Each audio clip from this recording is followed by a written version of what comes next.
A'udzubillahi minasyaitonirrajim. Bismillahirrahmanirrahim. Assalamualaikum warahmatullahi wabarakatuh. Alhamdulillah, alhamdulillah, alhamdulillahi rabbil alamin. Assalatu wassalamu ala asyrafil anbiya'i wal mursalin wa ala alihi wa sahbihi ajma'in. Allahumma salli ala Muhammad wa ala ali Muhammad kama sallaita ala Ibrahim wa ala ali Ibrahim wa barik ala Muhammad wa ala ali Muhammad kama barakta ala Ibrahim wa ala ali Ibrahim fil alamin innaka Hamidum Majid. Amma semuanya, perkenalkan saya Irfan dengan NPM 2111010234. Saya dari Universitas Islam Raden Intan Lampung, Fakultas Tarbiyah dan Keguruan, dan dari Prodi Pendidikan Agama Islam. Kelas ini saya akan memaparkan 3 materi tentang bahasa Indonesia. Tujuan untuk memenuhi ujian akhir semester bahasa Indonesia, dan inilah materi yang ingin saya sampaikan, yaitu materi yang pertama adalah sejarah perkembangan bahasa Indonesia, dan materi yang kedua adalah ragam bahasa, dan materi yang ketiga adalah kalimat efektif. Oke, mari kita lanjutkan ke materi yang pertama, yaitu sejarah bahasa Indonesia. Oke, A. Asal-usul bahasa Indonesia. Bahasa merupakan salah satu unsur identitas bagi suatu bangsa. Pula bahasa Indonesia merupakan salah satu identitas nasional bagi bangsa dan negara Indonesia. Bahasa Indonesia adalah bahasa resmi Republik Indonesia dan bahasa persatuan bangsa Indonesia. Bahasa Indonesia diresmikan penggunanya 1 hari setelah proklamasi kemerdekaan Indonesia, tepatnya pada tanggal 18 Agustus 1945. Dari sudut pandang linguistik, bahasa Indonesia adalah salah satu dari banyak ragam bahasa Melayu. Ragam yang dipakai sebagai dasar dari bahasa Indonesia adalah bahasa Melayu Riau, sebagaimana diungkapkan oleh Ki Hajar Dewantoro dalam Kongres Bahasa Indonesia yang pertama tahun 1939 di Solo, Jawa Tengah pada abad ke-19. Bahasa Melayu merupakan bahasa penghubung antar etnis dan suku-suku di Kepulauan Nusantara.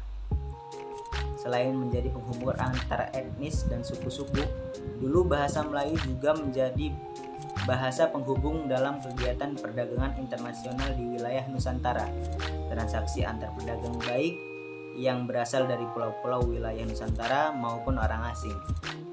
Bahasa Melayu saat ini menjadi lingua franca atau bahasa pengantar dalam pergaulan antar warga Nusantara dan dengan pendatang dari mancanegara.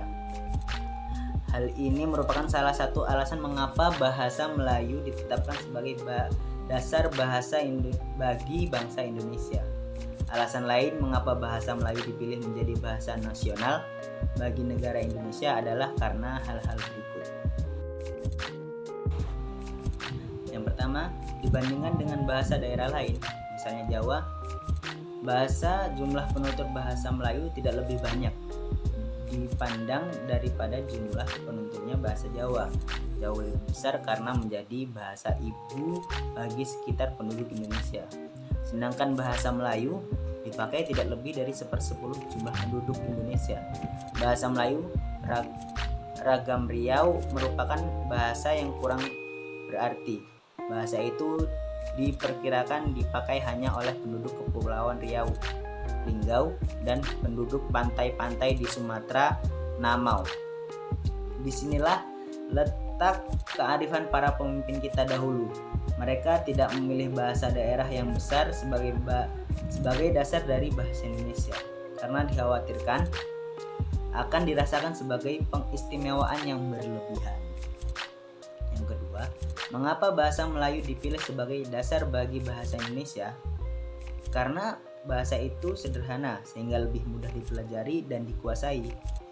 Bahasa Jawa lebih sulit dipelajari dan dikuasai karena kerumitan strukturnya. Tidak hanya secara fenotis dan morfologis, tapi juga secara leksikal.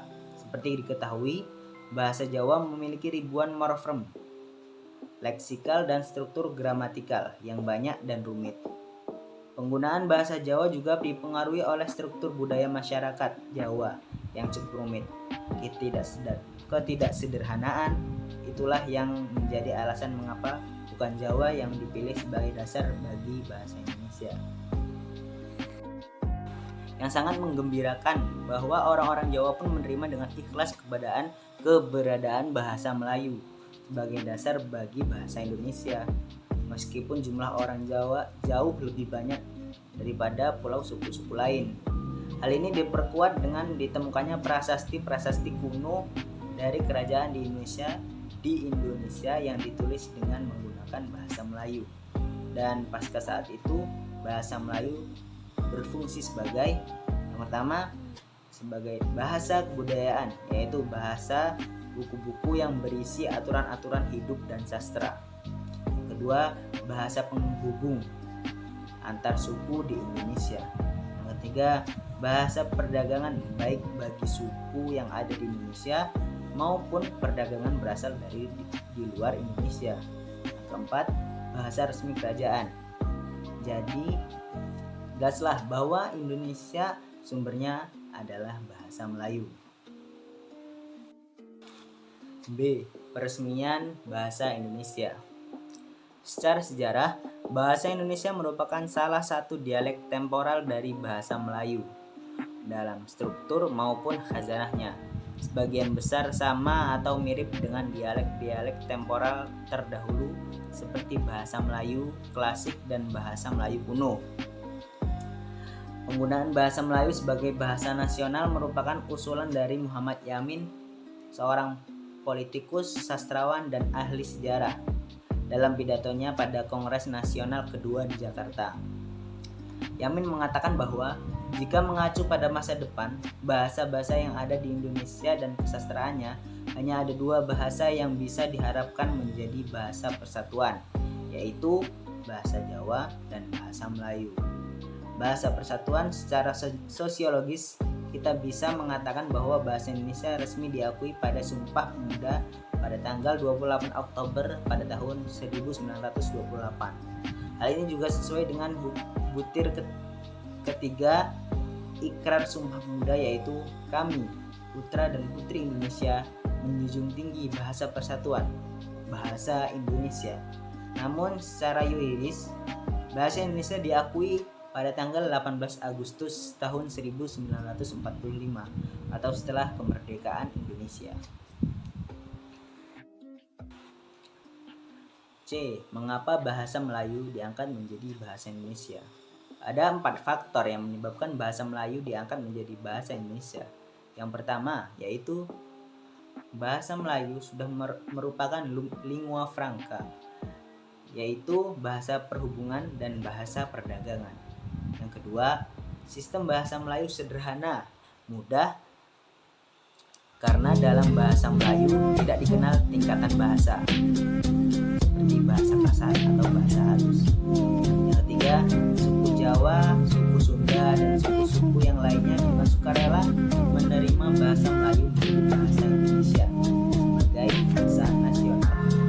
Keempat, bahasa Melayu mempunyai kesanggupan untuk dipakai sebagai bahasa kebudayaan dalam arti yang luas. Peristiwa-peristiwa penting yang berkaitan dengan bahasa Indonesia. Peristiwa-peristiwa penting yang berkaitan dengan perkembangan bahasa Indonesia adalah sebagai berikut.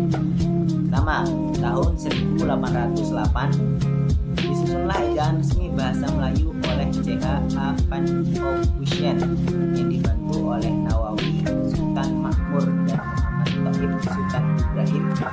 Ejaan ini dimuat dalam kitab Logat Melayu. Kedua, tahun 1908 pemerintah kolonial mendirikan sebuah badan penerbit bacaan yang diberi nama Komisi for the Folklore atau Taman Bacaan Rakyat yang kemudian pada tahun 1917 diubah menjadi Balai Pustaka. Yang ketiga, pada tanggal 16 Juni tahun 1927, Yahya Datuk Kayu menggunakan bahasa Indonesia dalam pidatonya. Hal ini pertama kalinya dalam Siding Volkrat atau Dewan Rakyat. Seseorang berpidato menggunakan bahasa Indonesia. 4.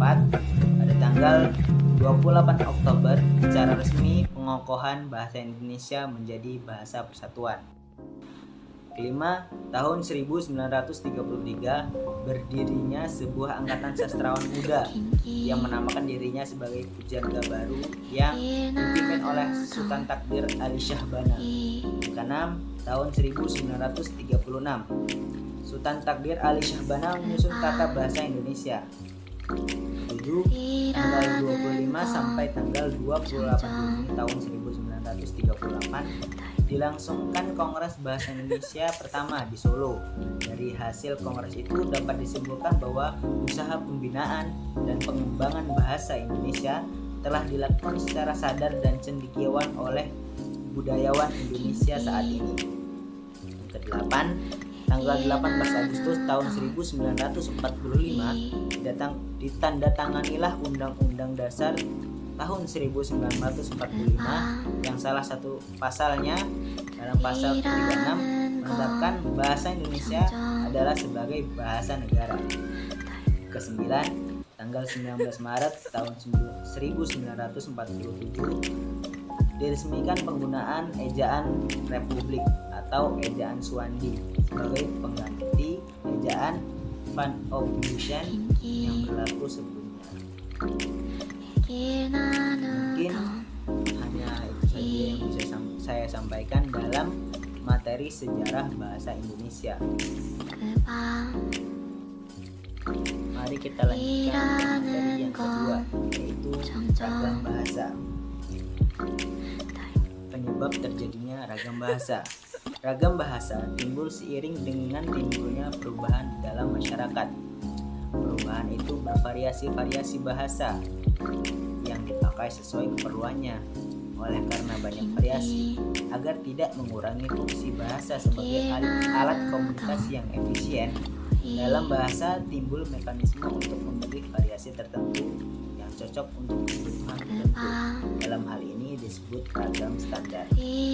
Faktor-faktor penyebabnya timbul ragam bahasa. Yang pertama yaitu faktor budaya. Setiap daerah mempunyai perbedaan kultur atau daerah hidup yang berbeda, seperti di wilayah Jawa, Papua, serta beberapa wilayah di Indonesia yang lainnya. Kedua, faktor sejarah.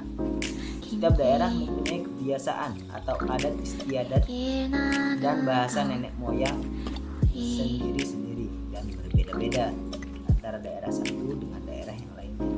Ketiga, faktor perbedaan demografik. Serta setiap daerah memiliki dataran yang berbeda, seperti wilayah di daerah pantai, pegunungan yang biasanya cenderung menggunakan bahasa yang singkat dan jelas, dengan intonasi atau volume suara yang besar dan tinggi.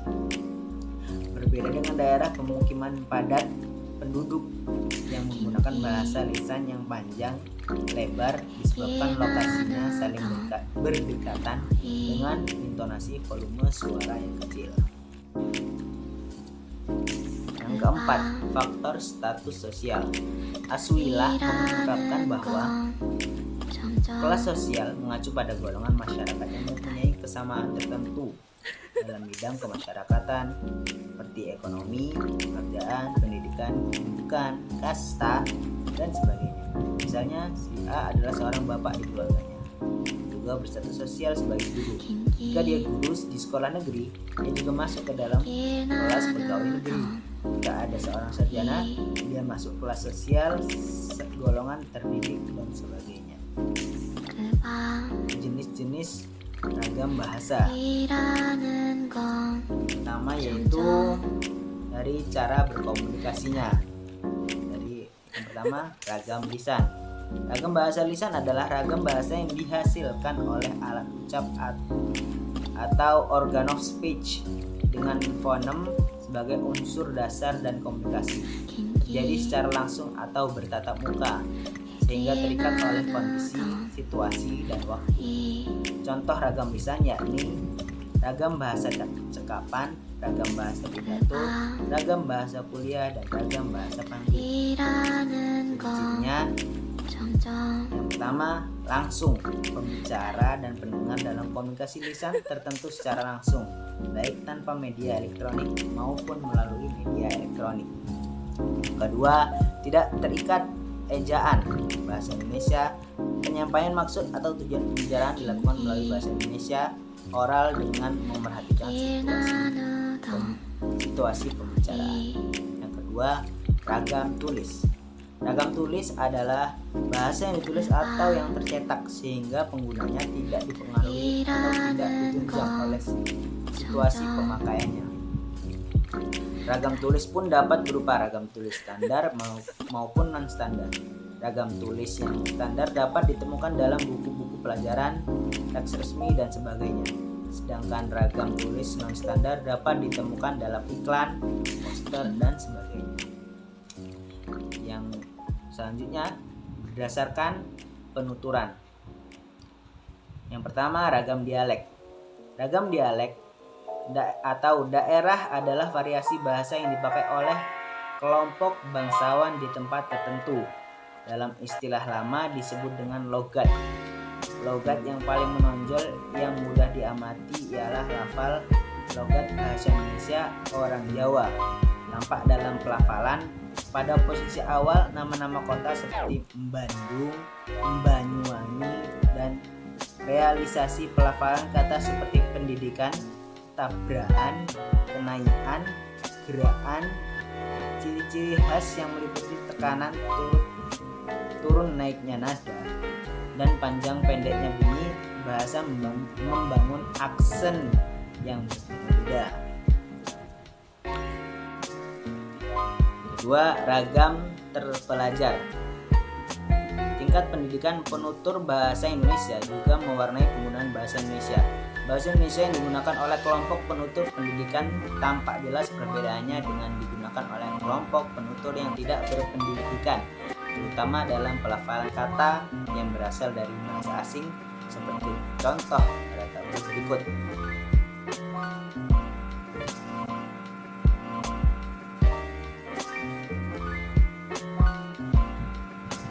Selanjutnya, berdasarkan situasi. Pertama, ragam formal. Ragam formal adalah ragam bahasa yang dipakai dalam suasana formal atau resmi, misal dalam surat dinas, dalam sidang, pengadilan, dan sebagainya. Yang nomor 2, ragam non formal. Ragam bahasa tidak resmi adalah ragam bahasa yang biasanya digunakan dalam suasana yang tidak resmi, misalnya surat pribadi, surat untuk keluarga, atau sumber penulisan, contohnya dalam percakapan sehari-hari. Berikutnya yaitu berdasarkan topik pembicaraan. Pertama, ragam sosial. Ragam sosial merupakan tanggung bahasa yang sebagian norma dan kaidahnya berdasarkan atas kesepakatan bersama dalam suatu lingkungan, masyarakat yang terbatas atau dalam lingkup yang kecil. Ragam sosial berlaku pada ragam tulis dan lisan, tapi lebih sering terlihat digunakan pada ragam lisan. Ragam ini dapat ditemukan dalam perbincangan antara orang yang masih muda dengan orang yang lebih tua dalam masyarakat Jawa. Bentuk yang paling jelas dalam ragam ini adalah diksi-diksi yang digunakan. Struktur yang digunakan biasanya hampir sama, tetapi kata yang dipilih ketika berbicara dan orang yang seumurannya dan orang yang lebih dewasa atau tua berbeda. Yang kedua, ragam fungsional. Ragam fungsional atau yang sering disebut juga sebagai ragam profesional merupakan ragam bahasa yang dikaitkan dengan profesi, lembaga, lingkungan kerja, atau kegiatan tertentu.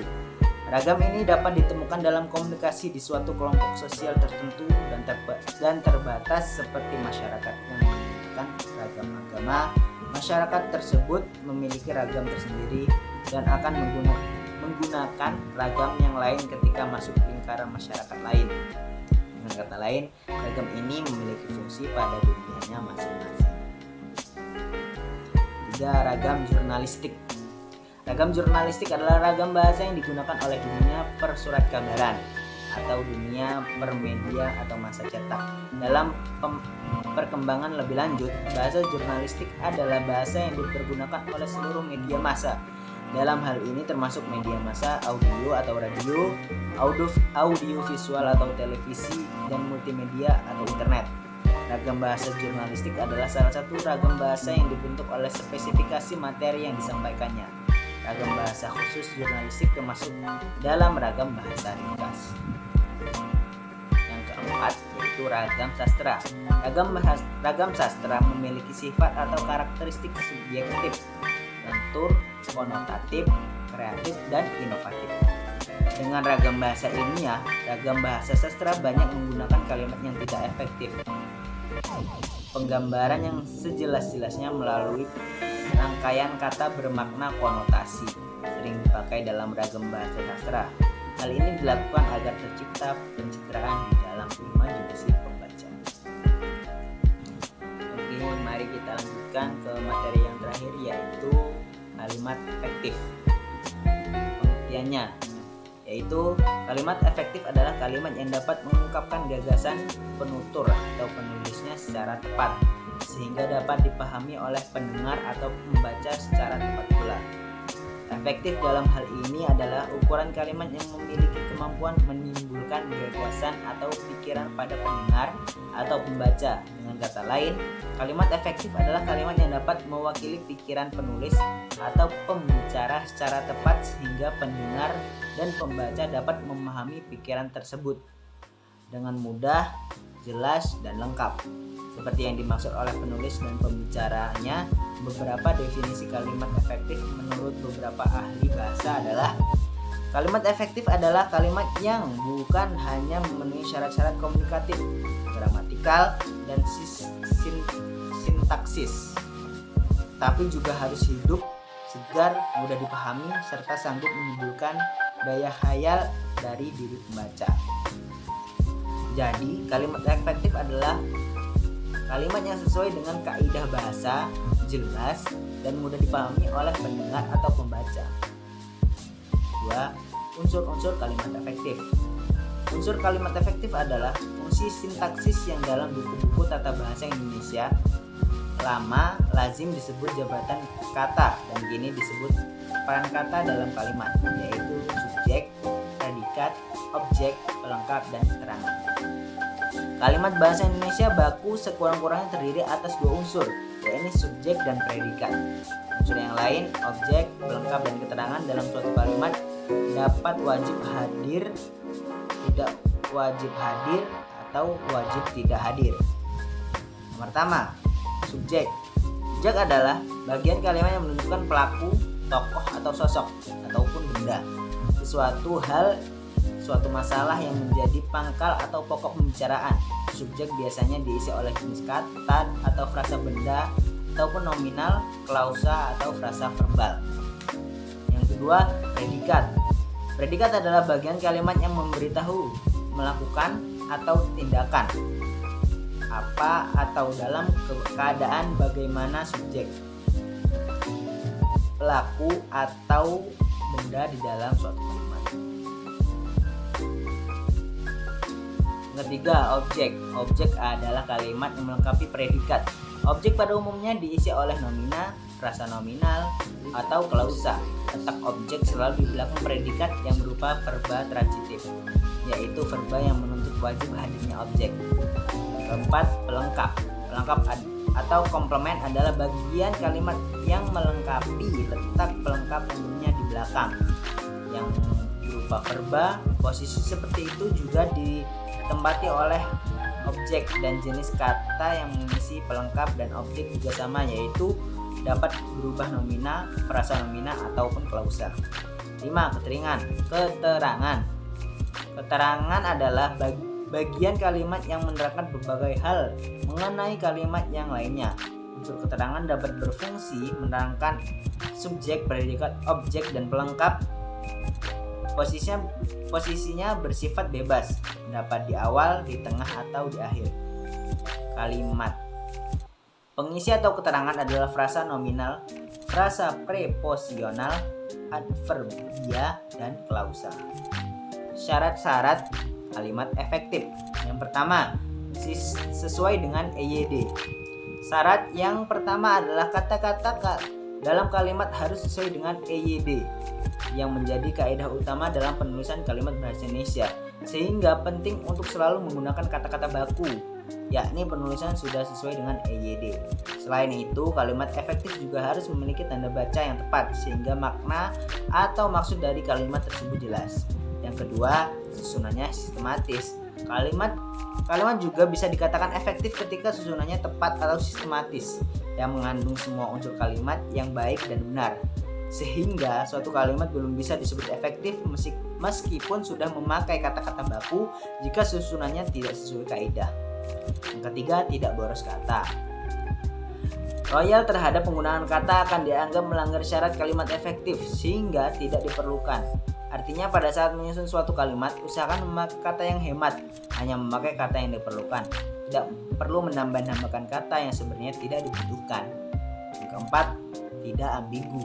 Syarat kalimat efektif berikutnya adalah memiliki makna yang jelas dan tidak ambigu.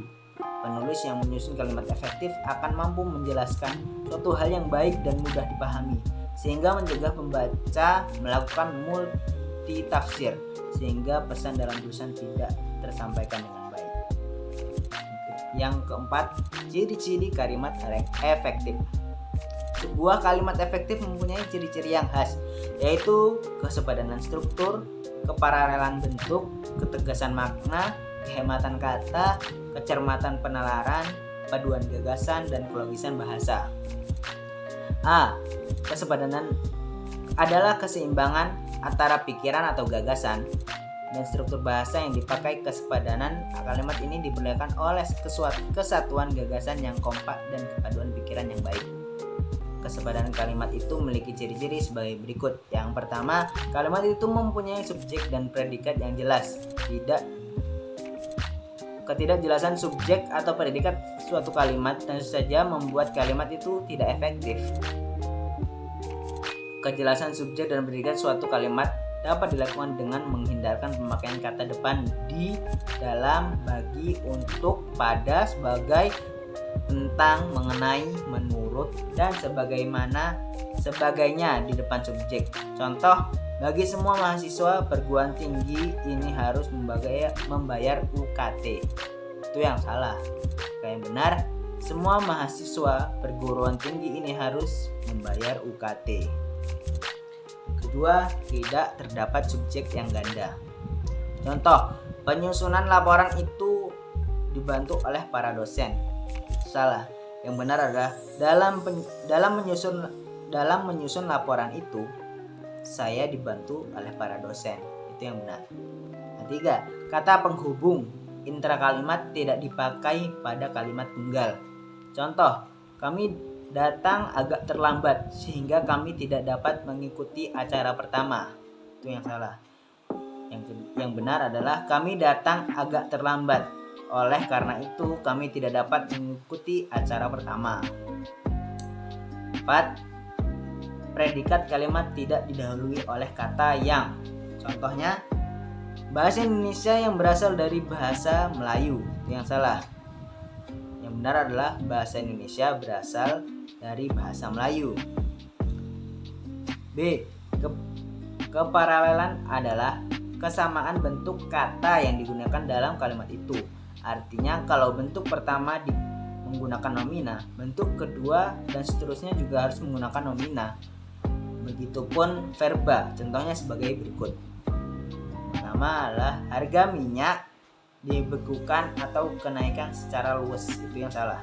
Dan yang benar adalah harga minyak dibekukan atau dinaikkan secara luas. C. Ketegasan adalah suatu perlakuan penonjolan pada ide pokok kalimat. Dalam sebuah kalimat ada ide yang perlu ditonjolkan. Kalimat itu memberi penekanan atau penegasan pada penonjolan itu. Contohnya sebagai berikut. Presiden mengharapkan agar masyarakat tetap waspada dalam menghadapi pandemi ini. Penekanannya ialah Presiden mengharapkan. D. Kehematan. Hemat mempergunakan kata, frasa, atau bentuk lain yang dianggap tidak perlu. Penghematan di sini mempunyai arti penghematan terhadap kata yang memang tidak diperlukan sejauh tidak menyalahi kaidah tata bahasa. Contohnya adalah sebagai berikut. Yang salah, karena ia tidak diundang, dia tidak datang ke tempat itu. Itu yang salah. Dan yang benar adalah karena tidak diundang, dia tidak datang ke tempat itu. Selanjutnya E. Kecermatan. Bahwa kalimat itu tidak menimbulkan tafsiran ganda atau ambigu dan tepat dalam memilih kata dan tanda baca. Perhatikan kalimat berikut.